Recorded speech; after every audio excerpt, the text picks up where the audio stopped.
वृश्चिक राशीचा स्वामी मंगळ ग्रह अग्नी, सामर्थ्य आणि गूढतेचा अधिपती.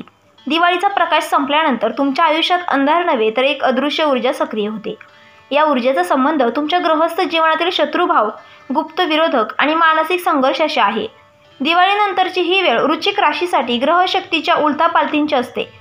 काही जण तुमच्या जवळ येऊन तुमचं गुपित जाणून घेण्याचा प्रयत्न करतील, काही तुमच्या यशावर डोळा ठेवतील आणि काही फक्त तुमच्या मनशांतीला भंग करण्यासाठी प्रयत्न करतील. खालील 7 संकेत जर तुम्हाला दिवाळीनंतर दिसू लागले तर समजून घ्या तुमच्या घराच्या उंबरठ्यावर तुमचा शत्रू पाऊल ठेवणार आहे आणि तुम्हाला मानसिक किंवा आध्यात्मिक उद्ध्वस्तता येऊ शकते. नंबर 1 आहे अचानक घरात तणावपूर्ण वातावरण निर्माण होणं. दिवाळी संपल्यानंतर तुमचं घर जणू शांततेचं केंद्र असावं, पण उलट वातावरणात एक ताण, अस्वस्थता आणि चिडचिड निर्माण होते. एखाद्या छोट्याशा कारणावरून मोठा वाद होतो, जुने वाद पुन्हा उफाळून येतात किंवा घरातील 2 व्यक्तींमध्ये दुरावा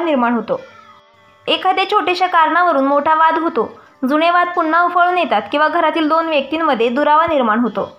हा प्रकार सामान्य नसतो, कारण दिवाळीनंतर सूर्य तुला राशीतून वृश्चिक राशीकडे गमन करत असतो आणि याच काळात मंगळ आणि राहूची सूक्ष्मदृष्टी तुमच्या घरगुती शांतीला बाधित करते. याचा अर्थ असा की तुमच्या ऊर्जा क्षेत्रात बाह्य हस्तक्षेप सुरू आहे.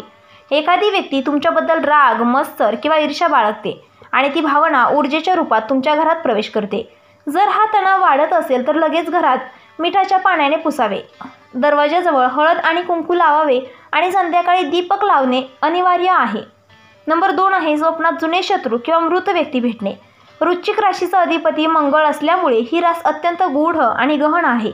दिवाळीनंतर जर तुम्हाला वारंवार स्वप्न पडत असतील, जसे की जुने शत्रू, स्पर्धक, पूर्वी दुखावलेले लोक किंवा मृत नातेवाईक तुम्हाला काही सांगत आहेत, तर ही योगायोगाने आलेली स्वप्ने नसतात. अशा स्वप्नांचा अर्थ असतो की अजाणत्या पातळीवर तुमचं मन आणि शत्रूंची ऊर्जा भिडत आहे. अनेकदा मृत व्यक्ती स्वप्नात येतात कारण त्या तुमचं रक्षण करण्याचा प्रयत्न करत असतात, तर जिवंत शत्रूची उपस्थिती सूचित करते की तो तुमच्याबद्दल विचार करत आहे, तुमचं मन अस्थिर करण्याचा प्रयत्न करत आहे. अशा वेळी सकाळी उठल्यावर पाणी, मीठ आणि कापूर मिसळून स्नान करावे आणि ओम नमो भगवते वासुदेवाय हा मंत्र जप करावा. नंबर 3 आहे घरातील वस्तू हरवणे किंवा तुटणे. दिवाळीनंतर जर तुमच्या घरातील धातूच्या वस्तू तुटतात, आरसे फुटतात, फोटो फ्रेम पडते किंवा देवघरातील दीपक वारंवार विझतो, तर ही वस्तूंची नैसर्गिक घटना नाही. वृश्चिक राशीच्या घरात जेव्हा नकारात्मक लहरी प्रवेश करतात तेव्हा ज्या वस्तूंमध्ये प्रकाश किंवा प्रतिबिंब असतं त्या प्रथम प्रभावित होतात. आरसा म्हणजे प्रतिबिंब, तो तुमच्या घरातील ऊर्जा परत प्रतिबिंबित करतो. जेव्हा आरसा तुटतो तेव्हा ते विश्व सांगत असतं की कोणीतरी तुमच्या आभा मंडळावर आघात करत आहे. अशा वेळी काळ्या कपड्यात मीठ गुंडाळून ते घराच्या कोपऱ्यात 3 दिवस ठेवा आणि नंतर नदीत विसर्जित करा. हे ऊर्जा शुद्धीकरणासाठी उपयुक्त आहे. नंबर 4 आहे आरोग्यात अचानक घट आणि मानसिक ताण वाढणे. वृश्चिक राशीचे लोक सामान्यतः मजबूत असतात, पण दिवाळीनंतर तुम्हाला अचानक थकवा, अंगदुखी, पोटात जळजळ, छातीत दडपण किंवा झोपेत अस्वस्थता जाणवू लागली तर हा शारीरिक नसून मानसिक ऊर्जा संघर्षाचा परिणाम असतो. यामागे 2 शक्यता असतात. एक म्हणजे शत्रूने केलेली मानसिक किंवा ऊर्जात्मक आक्रमक आणि दुसरी म्हणजे ग्रहदोषामुळे मन शरीरातील संतुलन बिघडणे. या काळात वृश्चिक राशीवर शनीची दृष्टी असते, जी जुन्या वेदना पुन्हा उजाळते. म्हणूनच काही लोक अनाहूत रडतात किंवा जुन्या आठवणींनी त्रस्त होतात. उपाय म्हणून दररोज पहाटे पाणी पिऊन ओम नमः शिवाय 21 वेळा म्हणा आणि सूर्याला तांब्याच्या भांड्यातून अर्घ्य द्या. नंबर 5 आहे कामात अडथळे आणि अचानक निराशा. वृश्चिक राशीच्या लोकांना कामात स्थैर्य हवे असते, पण दिवाळीनंतर जर तुमच्या प्रयत्नांना अचानक विलंब, अडथळे किंवा अनपेक्षित विरोध मिळू लागला तर समजून घ्या की गुरु आणि राहू तुमच्या 6व्या भावावर प्रभाव टाकत आहेत. ही वेळ असते जेव्हा तुमचा शत्रू हसत हसत तुमचा मार्ग रोखतो. काही जण तुमचं काम रोखण्यासाठी सूक्ष्मपणे अफवा पसरवतात, तुमचं मन खच्ची करतात. काही वेळा हा शत्रू स्वतःच्या रूपात नसतो, तर एखादी परिस्थिती, अडथळा किंवा वरिष्ठ अधिकारी त्यांच्या माध्यमातून कार्य करतात. ही ग्रहस्थिती सांगते की तुम्ही थांबू नका. तुमचं कार्य प्रामाणिक असेल तर शत्रूंची योजना उलट त्यांच्यावरच पडते. अशा वेळी लाल रंगाचा धागा उजव्या हाताला बांधा आणि मंगळवारी हनुमान मंदिरात तेलाचा दीप द्या.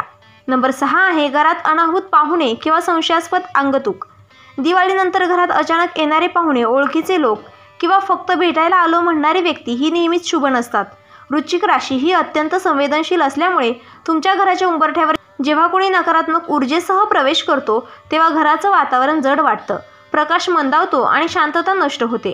कधी कधी असे पाहुणे तुम्हाला गप्पा मारताना गुप्त माहिती विचारतात, तुमचं मन जाणून घेण्याचा प्रयत्न करतात. अशा वेळी सतर्क राहा, कारण हा शत्रू केवळ शब्दांनी नव्हे तर दृष्टीनेही तुमच्यावर प्रभाव टाकू शकतो. उपाय म्हणून घराच्या मुख्य दरवाजावर लिंबू मिरची टांगावी आणि त्या दिवशी संध्याकाळी गाईला गुरुवारचा गूळ द्यावा. हे दृष्टिक्षेप नष्ट करतात. नंबर 7 आहे अंतर्मनातील बेचैनी, आत्मसंशय आणि मानसिक उद्ध्वस्तता. हा शेवटचा आणि सर्वात सूक्ष्म संकेत आहे. दिवाळीनंतर सर्व काही व्यवस्थित असलं तरी तुम्हाला अकारण मनात घबराट, संशय, अपराध भाव किंवा निराशा वाटू लागते. वृश्चिक राशीच्या व्यक्तींसाठी हा काळ मानसिक परीक्षेचा असतो, कारण शत्रू तुमच्या मनाच्या ऊर्जेवर आघात करतो. तुमचं मन विचलित झालं तर त्याला संधी मिळते, पण जर तुम्ही शांत राहिलात, ध्यान केलं आणि आत्मविश्वास जपलात तर ही नकारात्मक लहर काहीच करू शकत नाही. हे संकेत सांगतात की तुमच्या आत्म्यातील प्रकाश आता जागृत होण्यास तयार आहेत आणि प्रत्येक अंधार हा नव्या तेजाचा प्रारंभ असतो. अशा वेळी रोज 10 मिनिटे ध्यान करा, गंगाजलाने घर शिंपडा आणि महामृत्युंजय मंत्र जप करा. संरक्षण आणि उपाय. वृश्चिक राशीसाठी आध्यात्मिक ढाल तयार करण्याचे 7 स्तर. वृश्चिक राशी ही गूढ शक्ती, रहस्य आणि पुनर्जन्माची रास आहे. तिच्या ऊर्जेचे स्वरूप अत्यंत तीव्र आहे. जेव्हा ही ऊर्जा संतुलित राहते तेव्हा व्यक्ती अजय बनते, परंतु ती असंतुलित झाली की शत्रूच्या विचार लहरींना प्रवेश मिळतो. खालील उपाय हे फक्त कर्मकांड नाही तर ऊर्जा संतुलनाचे गूढ तंत्र आहेत. नंबर 1 आहे हनुमान चालीसा आणि रुद्राष्टकाचा नियमित जप. वृश्चिक राशीवर मंगळाचा प्रभाव असतो आणि हनुमान व रुद्र ही दोघंही मंगळाशी प्रत्यक्ष संबंध असलेली दैवी शक्ती आहे. दररोज सकाळी किंवा संध्याकाळी हनुमान चालीसा आणि रुद्राष्टक पठण केल्याने तुमच्या आजूबाजूचा अग्नितत्व सक्रिय होते. ही अग्निशक्ती नकारात्मक विचार, भीती किंवा शत्रूची दृष्टी जाळून टाकते.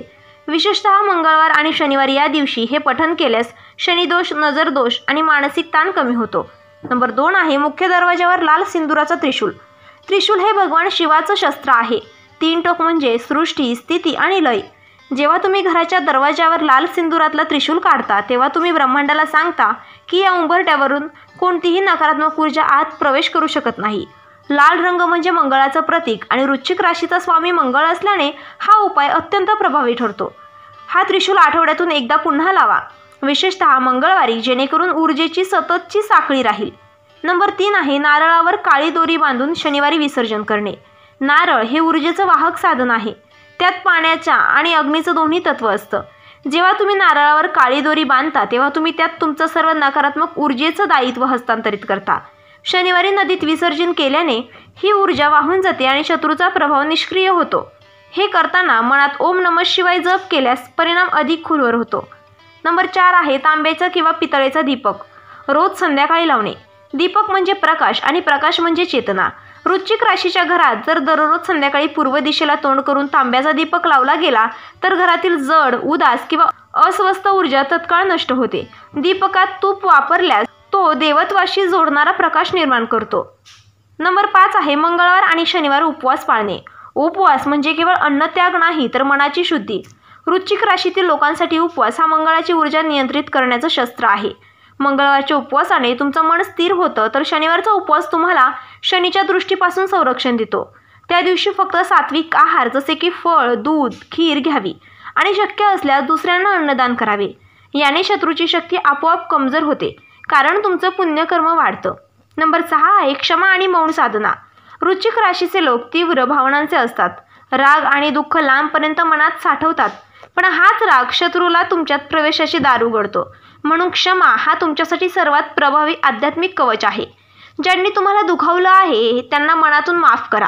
हे तुम्हाला नव्या स्तरावर नेईल. दर आठवड्यातून 1 दिवस मौन साधना करा. बोलणं कमी, विचार कमी, निरीक्षण अधिक. हे तुमच्या ऊर्जेला पुन्हा केंद्रित करेल. नंबर 7 आहे ओम नमः शिवाय मंत्राचा 21 वेळा जप. हा सर्व उपायांचा सार आहे. 21 दिवस सलग 108 वेळा ओम नमः शिवाय जप केल्याने तुमचं आभामंडळ तेजस्वी बनतं. हा मंत्र मंगळ, शनी आणि राहूच्या नकारात्मक कंपनांना समतोलात आणतो.